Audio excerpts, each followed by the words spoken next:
오늘 우리에게 주신 하나님의 말씀은 욥기 21장 1절에서 16절까지의 말씀입니다. 욥기 21장 1절에서 16절까지의 말씀을 이제 제가 봉독해 올리겠습니다.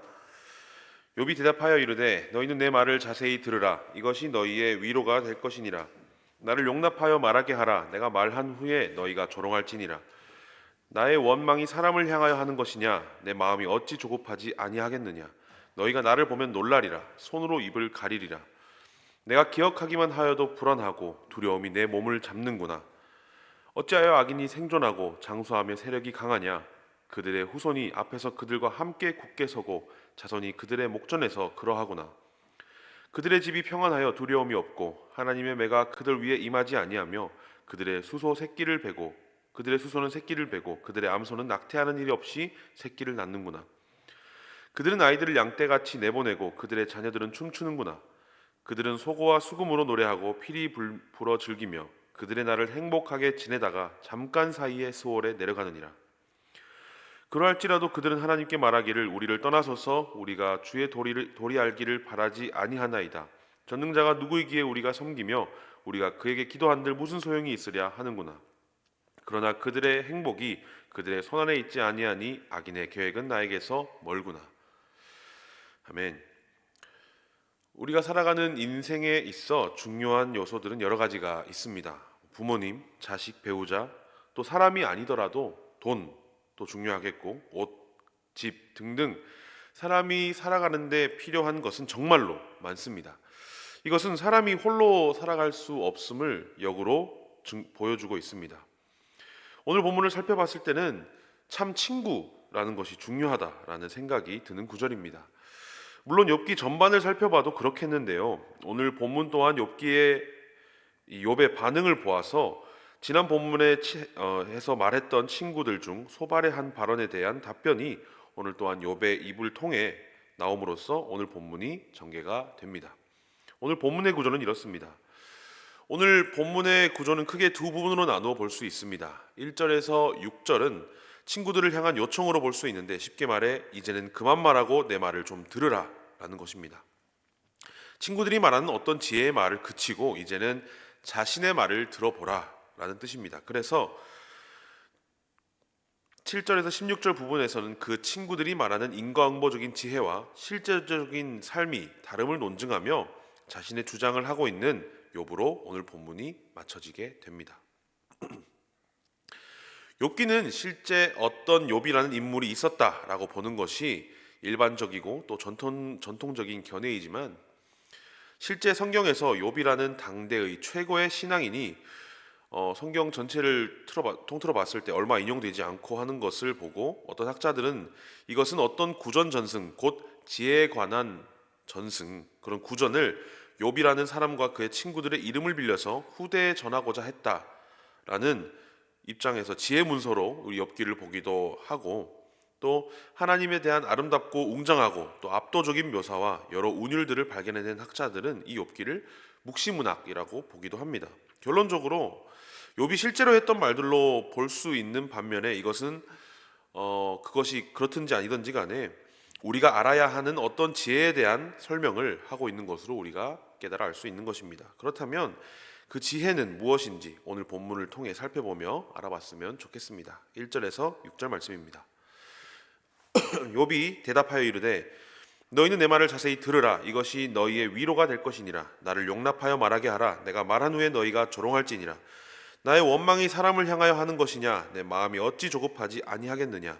너희가 나를 보면 놀라리라. 손으로 입을 가리리라. 내가 기억하기만 하여도 불안하고 두려움이 내 몸을 잡는구나. 1절을 보면 욥의 대답으로 오늘 본문이 시작됩니다. 그리고 2에서 3절을 보시게 되면 자신의 말을 자세히 듣고 자신을 말하게 허락하라. 또 내가 말한 후에 너희가 조롱 곧 말하라 라는 말을 이어하면서 자신의 말에 귀를 기울여 줄 것을 촉구하고 있습니다. 또한 친구라는 것들이 와서는 한다는 말이 위로나 공감의 말이 아닌 조롱이라고 하는 것을 이런 말을 함으로써 친구들에게 무안을 주는 것 그릇된 말로 매기는 것으로 볼 수 있습니다. 이 4에서 6절을 보면 자신의 상황에 대해서 묘사하고 있습니다. 욥 자신의 상황으로 인해 나오는 원망이 사람을 향하여 하는 것이냐 이렇게 묻고 있는 것은 부가 의문문입니다. 사람을 향하여 하는 것이 아니라는 뜻이죠. 또한 욥의 마음이 고난으로 인해 조급해지고 있음을 말합니다. 이러한 고통과 고난에 있는 욥을 5절에 보면 친구들이 그 욥을 본다면, 곧 자세히 알아보면 놀랄 것이고 손으로 입을 막는 것, 곧 놀라서 하는 행동을 보일 것이라고 말합니다. 6절에서는 이러한 고통과 고난을 기억 속에서 되짚어 보는 것만 해도 두려움과 불안이 욥의 몸을 덮친다라고 말하면서 사람의 극한의 상황까지 처하게 된 욥을 우리는 바라보게 됩니다. 저도 그랬었고 많은 성도분들이 욥의 고난을 어쩌면 그저 고통과 고난으로 평가절하해서 생각하는 분들이 계실 수 있습니다. 욥이 당한 고난을 하나씩 곱씹어 보면 욥이 제정신을 유지하고 있다는 것 자체가 대단한 일이라는 것입니다. 제가 설교 처음에 말씀드린 것처럼 사람이 살아가는 데는 많은 것이 필요하고 또 그 사실이 사람은 홀로 살아갈 수 없음을 증거하고 있다고 말씀드렸습니다. 그렇다면 욥의 상황을 한번 헤아려 볼까요?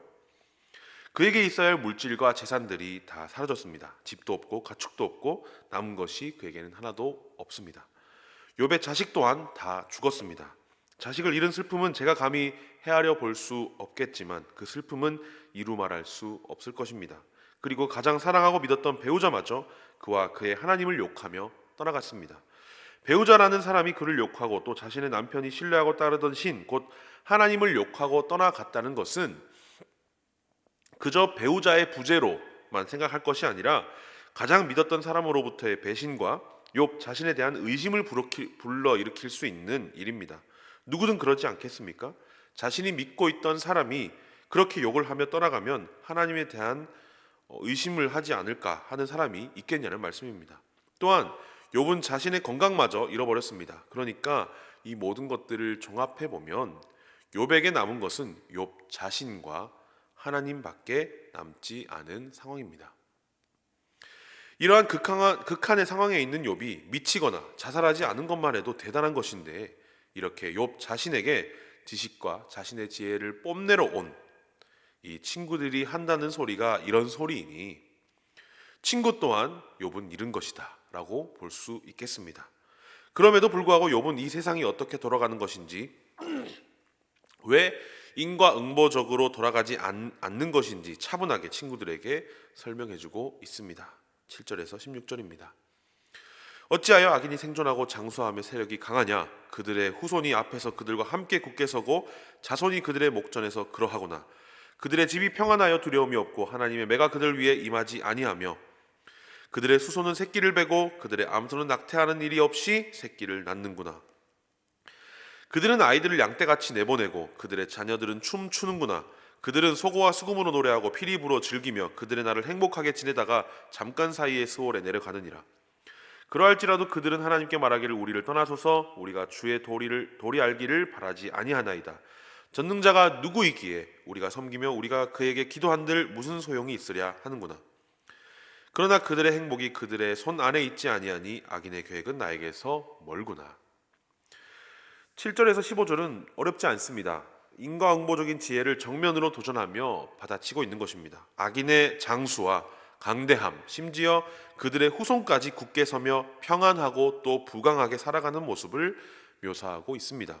그래서 14절의 악인들은 뭐라고 말합니까? 하나님께 우리를 떠나소서 우리가 주의 도리 알기를 바라지 아니하나이다 라고 말합니다. 왜냐하면 현실에서 그들의 삶은 부족함이 없고 그렇게 행악을 하며 살아도 그들이 여전히 강대하게 살아가고 있기 때문입니다. 그래서 15절에는 더 나아가 전능자가 누구길래 우리가 섬겨야 하며 우리가 기도해야 하냐라고 말합니다.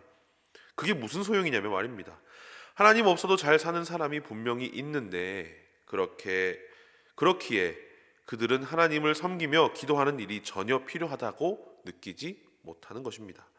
마지막 16절에서 욥은 그러나라는 접속사를 씀으로써 분위기를 반전하고 있습니다.